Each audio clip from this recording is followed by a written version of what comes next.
नमस्कार, स्वागत है आपका जी बिजनेस पे। मैं हूं दीपक डोभाल और वक्त हो चला है आपकी खबर आपका फायदा की। अगर आप फिटनेस के शौकीन हैं, फिटनेस फ्रीक हैं, अगर आप कोरोना काल से पहले रेगुलरली जिम जाते थे, आप बॉडी बिल्डिंग में आपका रुझान है, तो अब यानी कि 4 महीने बाद आपके लिए खुशखबरी है, क्योंकि 5 अगस्त से देश के बहुत सारे इलाकों में जिम्स खुल रहे हैं, फिटनेस सेंटर्स खुल रहे हैं। लेकिन 4 महीने के बाद अचानक जब आप जिम जाएंगे तो जिम की दुनिया बदल चुकी होगी, और इस बदली हुई दुनिया में आपको भी कुछ बदले हुए एहतियाती कदम ध्यान में रखने हैं, वरना सेहत बनाने की जगह आपकी सेहत को नुकसान हो सकता है। आज अगले आधे घंटे में हम जिम जाने के क्या नए तरीके हैं, कौन कौन से एहतियात आपको बरतने हैं, और नुकसान क्या हो सकता है अगर आपने अचानक और मास्क पहनकर जिम किया। और क्योंकि बहुत सारे रूल्स एंड रेगुलेशंस ऐसे आए हैं जो बड़े टफ लग रहे हैं, तो क्या वाकई में जिम्स के भीतर सोशल डिस्टेंसिंग को मेंटेन करना, सैनिटाइजेशन करना इतना आसान होगा? आपको क्या कुछ करना है ये बताएंगे आज की चर्चा में। पहले रिपोर्ट देखिए, फिर लौटते हैं मेहमानों के साथ। फिटनेस फ्रीक्स को जिस घड़ी का इंतजार था, आखिरकार वो घड़ी आ ही गई। अनलॉक 3 के तहत अब सरकार ने जिम, योग और फिटनेस सेंटर्स को खोलने की इजाजत दे दी है।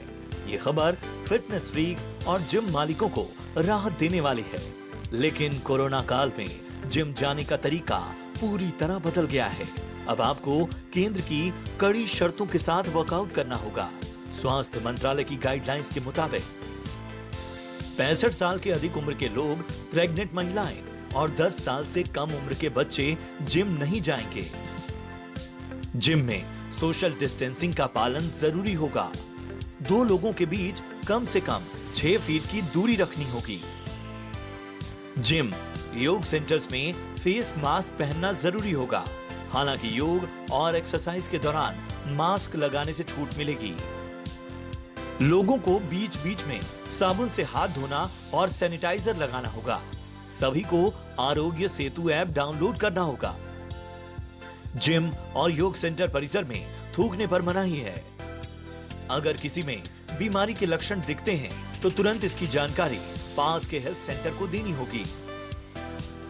परिसर के बाहर खाली जगह है तो योग और जिम के सामान वहां रखने का इंतजाम करना होगा। परिसर में आने जाने के लिए अलग रास्ते हों और पेमेंट के लिए कॉन्टैक्टलेस सिस्टम का इस्तेमाल किया जाए। एसी या वेंटिलेशन के यूज के लिए CPWD की गाइडलाइंस का पालन करना होगा, जिसके मुताबिक एसी का तापमान 24 से 30 डिग्री के बीच और ह्यूमिडिटी का लेवल 40 से 70% तक होना चाहिए। ताजी हवा आने के लिए ज्यादा से ज्यादा जगह हो और वेंटिलेशन की भी पर्याप्त जगह होनी चाहिए। जिम में स्टाफ की संख्या कम हो, ढक्कन वाली डस्टबिन रखी हो और जगह को कई बार डिसइंफेक्ट करना होगा।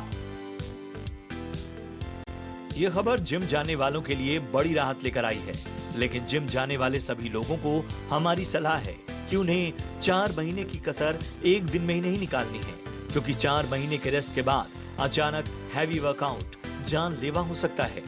एक्सपर्ट्स का कहना है कि हैवी एक्सरसाइज करने से हार्ट अटैक और कार्डियक अरेस्ट का खतरा बढ़ जाता है। डॉक्टर्स मास्क पहनकर कसरत न करने की सलाह भी दे रहे हैं। उनका कहना है कि इससे एयर फ्लो ठीक नहीं हो पाता और हार्ट रेट तेजी से बढ़ता है। इससे जल्दी थकान और चक्कर आने का खतरा होता है। इसलिए वर्कआउट करते या वॉकिंग जॉगिंग करते वक्त भी मास्क पहनना सही नहीं है। जिन लोगों की तबीयत ठीक नहीं है या जो लोग पूरी तरह फिट नहीं हैं, डॉक्टर्स ऐसे लोगों को भी जिम न जाने की सलाह दे रहे हैं। कोरोना काल में जिम जाना अपने आप में बड़ी चुनौती है, इसलिए ऐसे वक्त पर जिम जाने की सलाह दी जा रही है जब ज्यादा भीड़ भाड़ नहीं होती। साथ ही मास्क लगाकर जाएं, बार बार चेहरे को छूने से बचें, जिम के लॉकर का इस्तेमाल न करें, बीच बीच में सैनिटाइजर लगाते रहें, अपना टॉवेल और पानी की बोतल अलग रखें, अपनी कोई भी चीज किसी से शेयर ना करें। इसके अलावा किसी भी मशीन, इक्विपमेंट या डंबल्स को छूने से पहले सैनिटाइज जरूर करवाएं और सबसे जरूरी चीज सोशल डिस्टेंसिंग का पालन करना ना भूलें। जिम में नमी होती है, इसलिए वहां कोरोना के फैलने का खतरा बहुत ज्यादा होता है। ऐसे में आप वर्कआउट करते वक्त सरकार की गाइडलाइंस का पालन करें। शुरुआत से ही हैवी वर्कआउट न करें। अच्छी तरह वार्म अप होने के बाद ही वेट ट्रेनिंग शुरू करें।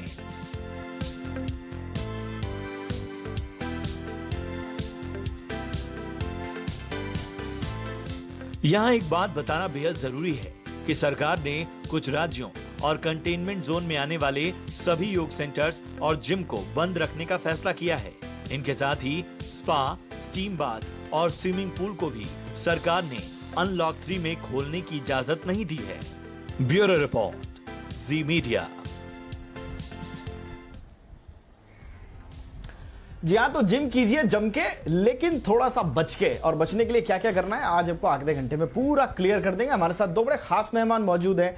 हमारे साथ हैं डॉक्टर ब्रायन पिंटो, जो कि कार्डियोलॉजिस्ट हैं, जाने माने होली फैमिली हॉस्पिटल से हैं। बहुत बहुत स्वागत है डॉक्टर पिंटो आपका।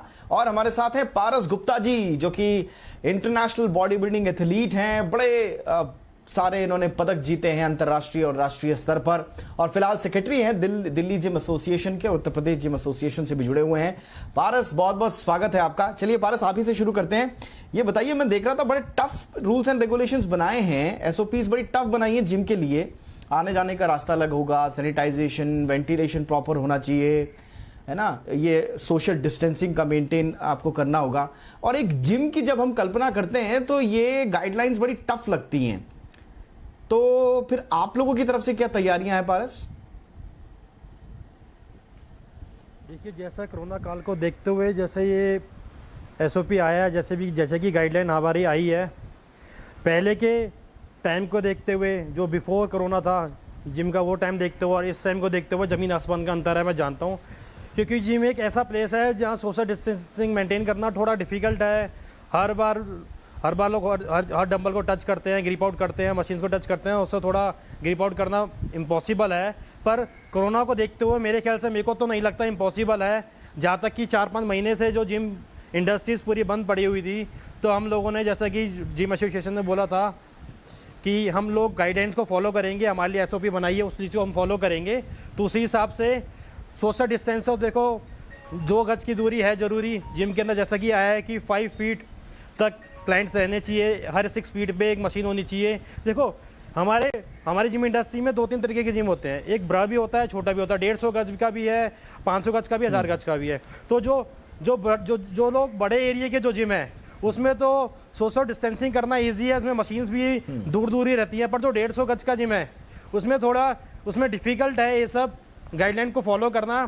क्योंकि जिम ही 150 गज की अगर 6 फीट पे अगर आधी मशीन तो हमारी ऐसी लॉक हो जाएंगी, आधी मशीन ऐसी लॉक हो गई। उसके बाद भी जो क्लाइंट्स आएंगे, एरिया कम होता है, क्योंकि 150 गज का जिम होता है, उसमें क्लाइंट्स थोड़ा पास होकर वर्कआउट करते हैं।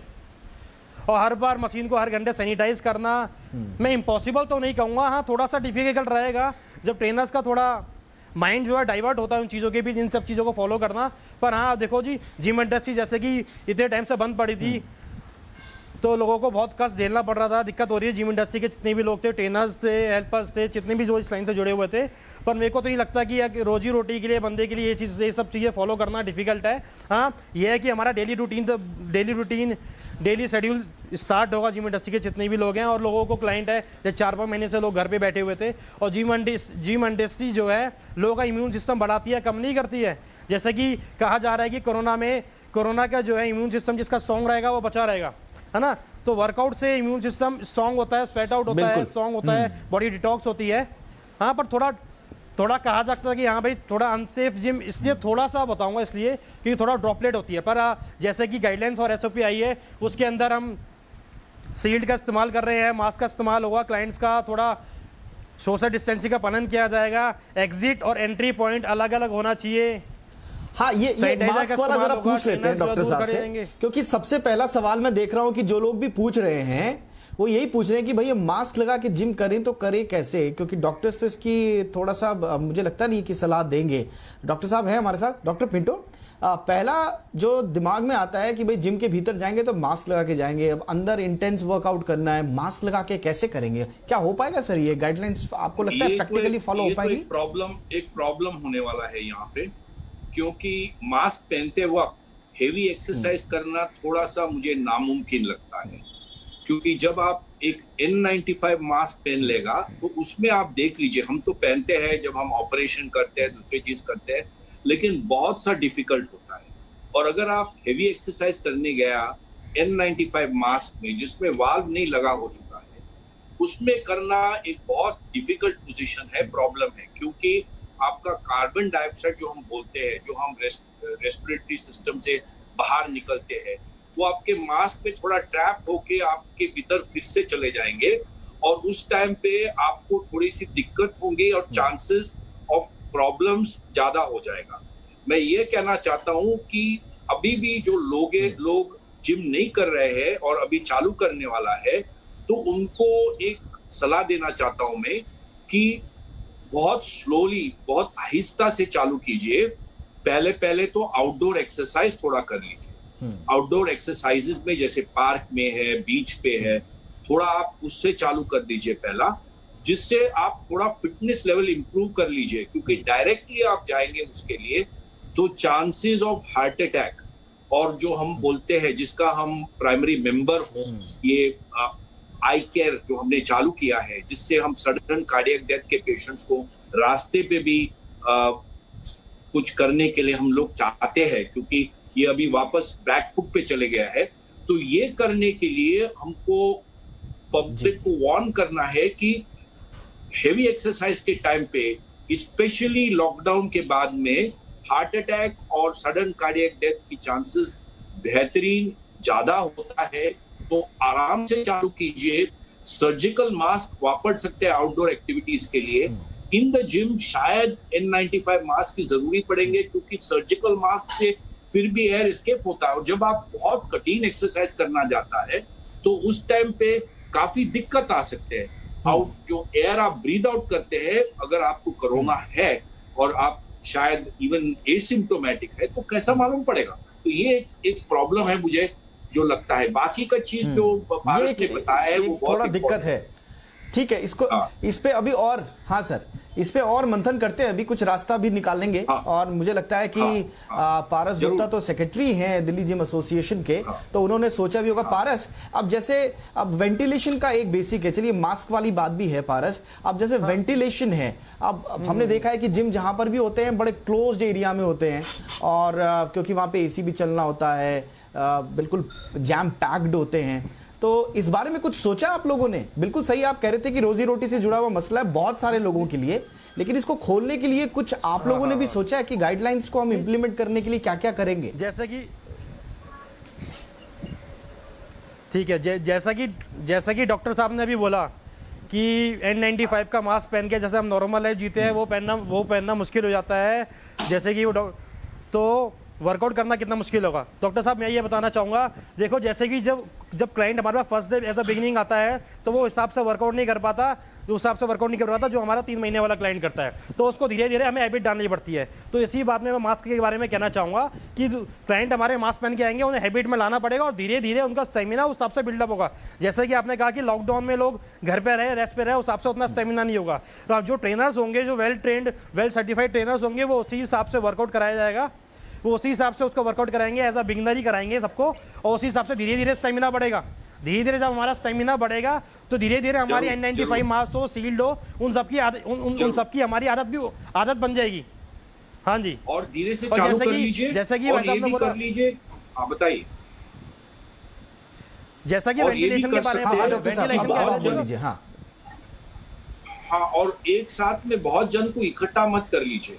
जैसे कि आप आवरली दूसरे जो अगर आपके जिम में 100 लोग आते हैं तो उनको एक फिक्स टाइमिंग दे दीजिए, जिससे सब लोग एक ही टाइम पे वहां पे नहीं पहुंच जाएगा।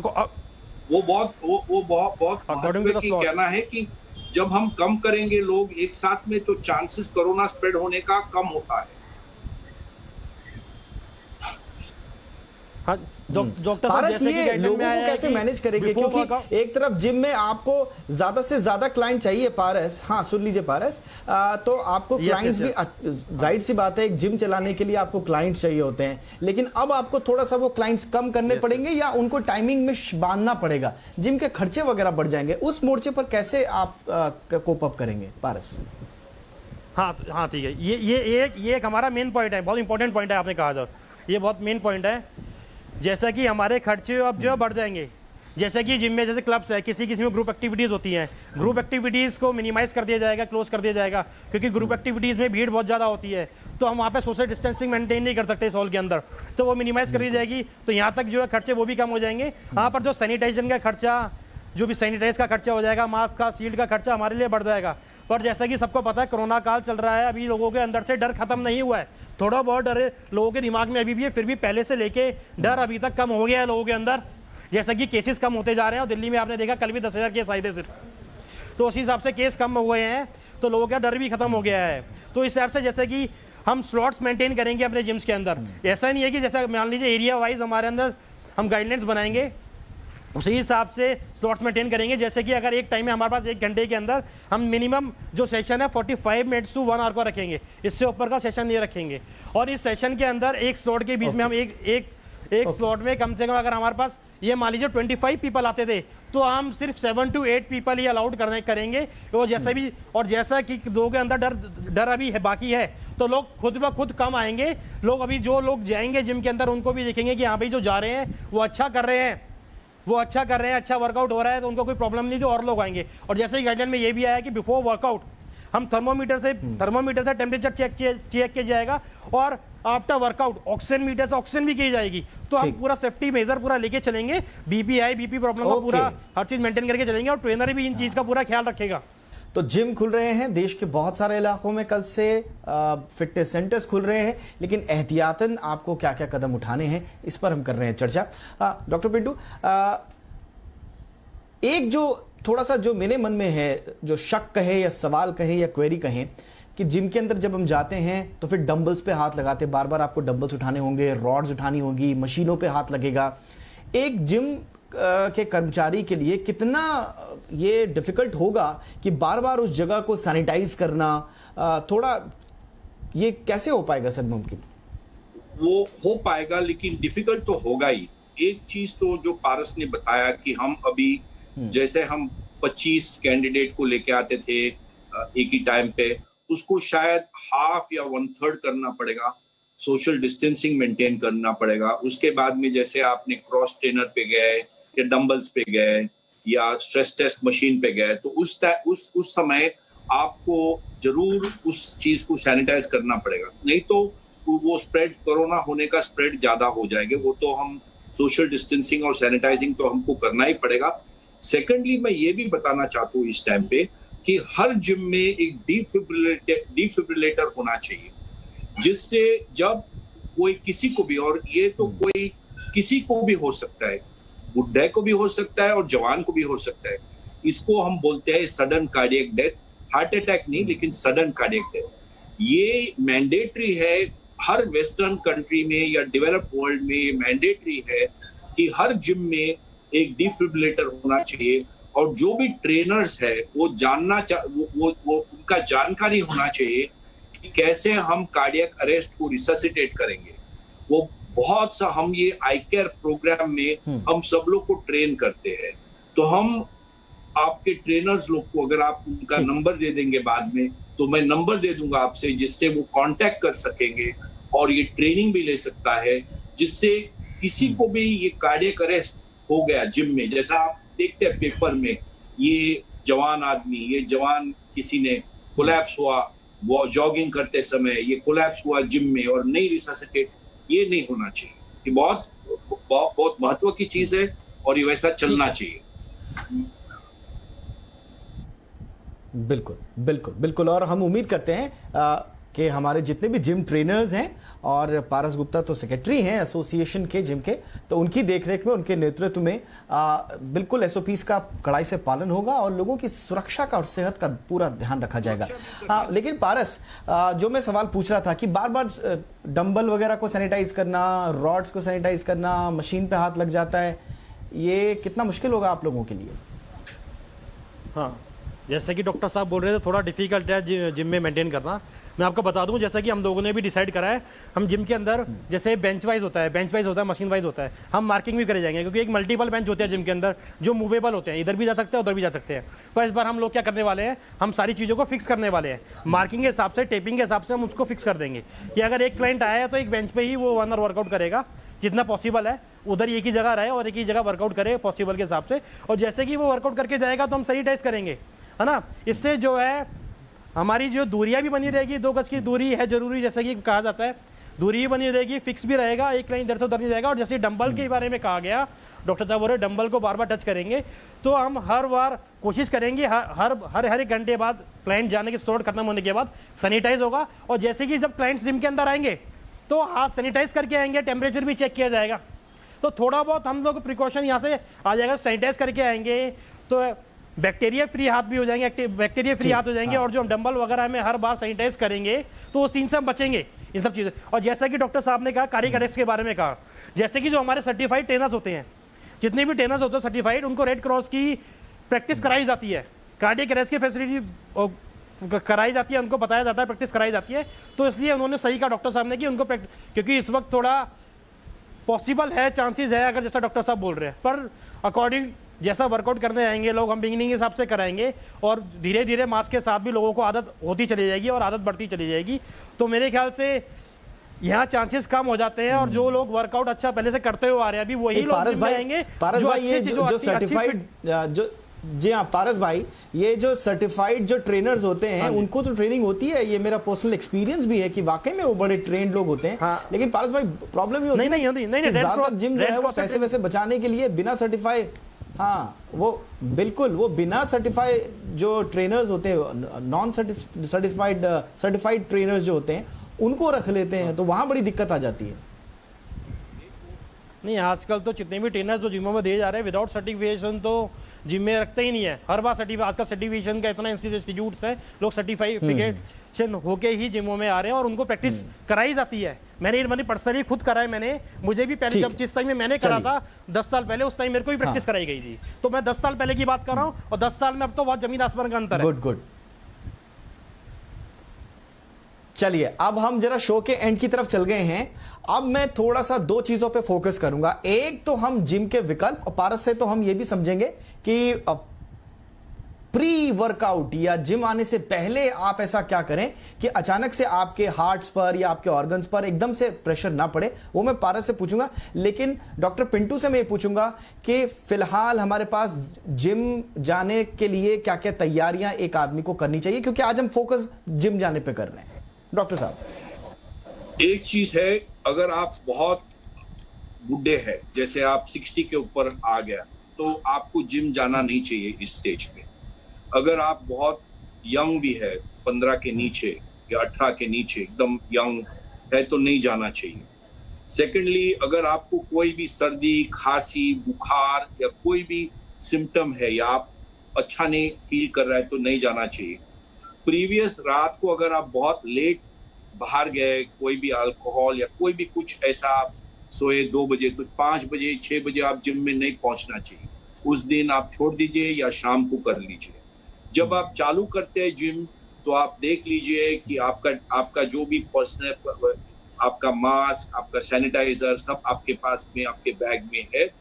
फिर आप देख लीजिए कि बाजू में कौन है, आपका सोशल डिस्टेंसिंग मेंटेन करो। फिर वार्म अप बराबर तरफ से करो। आप डायरेक्टली हेवी एक्सरसाइज नहीं चालू कर लीजिए। और इनिशियली आप जो करते थे पहले, उससे आप 30% या 40% पे चालू कर लीजिए पहले, और धीरे धीरे ग्रेजुअली बिल्डअप कर लीजिए। एकदम आप जाके डायरेक्टली बहुत हेवी एक्सरसाइज प्लीज कर लीजिए मत, क्योंकि तकलीफ हो सकता है, sudden cardiac death, sudden cardiac arrest, heart attack हो सकता है। तो ये करेंगे तो आराम हो सकता है। ऑलराइट सर, धीरे धीरे हो सकता है।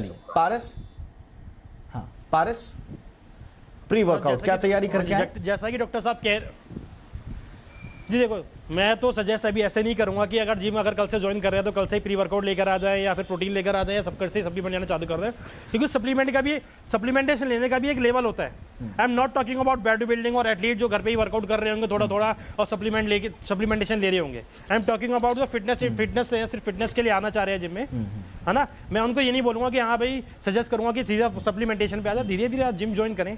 हाँ, बिफोर वर्कआउट एक सजेशन ले, पहले जिम आने से पहले जब रजिस्ट्रेशन कराएं या कुछ भी कराएं, अपने वर्कआउट ट्रेनर से सजेशन ले कि हाँ भाई हमें क्या करके आना चाहिए according to their health, according to क्या मेडिकल प्रॉब्लम है, क्या मेडिकल प्रॉब्लम नहीं है। पहली बात तो जो हम लोगों ने डिसाइड करा है कि जिनको मेडिकल प्रॉब्लम है जिसको previous medical problem, diabetes, heart attack है, उन लोगों को हम अलाउड नहीं करने वाले जिम में। और जैसा कि एज फैक्टर की बात आती है, तो कम एज वालों को और ज़्यादा एज वालों को हम जिम में नहीं अलाउड करने वाले हैं, क्योंकि जैसा कि कहा जा रहा है कि कोरोना में जो यंग एज के होते हैं उनका इम्यून सिस्टम स्ट्रॉन्ग होता है, और तो हम इस बात पे इस फैक्ट को लेके चलने वाले हैं, क्योंकि हम नहीं चाहे कि क्लाइंट को भी प्रॉब्लम हो। अगर एक क्लाइंट को प्रॉब्लम होगी तो सबको प्रॉब्लम हो जाएगी, तो हम सब चीज़ों फैक्ट्स को लेके चलने वाले हैं। और सप्लीमेंटेशन का, अब डाइट का ऐसा कहूँगा कि अगर जो वर्कआउट करने आ रहे हैं according to your health, according to your trainer, आप कुछ लोग वेट लूज के लिए आ रहे हैं, कुछ लोग सिर्फ फिटनेस के लिए आ रहे हैं, कुछ लोग वेट गेन के लिए आ रहे हैं। तो मैं चाहूँगा कि अपने ट्रेनर से सजेशन लेके वो डाइट लेकर आया, अकॉर्डिंग टू पूरे दिन की डाइट लें, उस हिसाब से हैं। जैसा कि डॉक्टर साहब ने कहा कि नींद पूरी करके आए, तो हाँ, जिनकी नींद पूरी नहीं है, क्योंकि कहीं ना कहीं फर्क पड़ता है बॉडी को, बॉडी में इलनेस आ जाती है, कहीं ना कहीं तबीयत खराब रहती है अगर नींद पूरी नहीं होती। आप तबीयत नींद पूरी लेके ये सब लेके अपनी स्लीपिंग आवर्स 6 to 7 आवर्स का स्लीपिंग आवर्स पूरा कवर करके वर्कआउट गए और अपनी जॉब के हिसाब से अपने स्लॉट को अरेंज करें और उसी हिसाब से आए। चलिए, तो यानी कि सरकार ने जो गाइडलाइंस बताई हैं, जो एसओपीज बताई हैं, उनका पालन करना तो जिम की जिम्मेदारी है ही, लेकिन जो जिम जाने के शौकीन हैं, जो जिम जाना चाहते हैं, उनके लिए भी जो बातें आज हमारे शो में बताई गई हमारे मेहमानों की तरफ से, उनका ख्याल रखना बहुत जरूरी है। और तभी आप खुद भी फिट रह पाएंगे, अपने परिवार को और समाज को भी फिट रख पाएंगे, और आराम से आप जिम को और अपनी फिटनेस को और अपने फिटनेस के शेड्यूल को एंजॉय कर पाएंगे। बहुत बहुत शुक्रिया डॉक्टर ब्रायन पिंटो, हमसे बातचीत करने के लिए, वक्त निकालने के लिए। पारस गुप्ता, आपका भी बहुत बहुत शुक्रिया हमारे साथ आज बातचीत के लिए। इसी के साथ आज के शो में इतना ही, इजाजत दें, अपना ख्याल रखें, नमस्कार।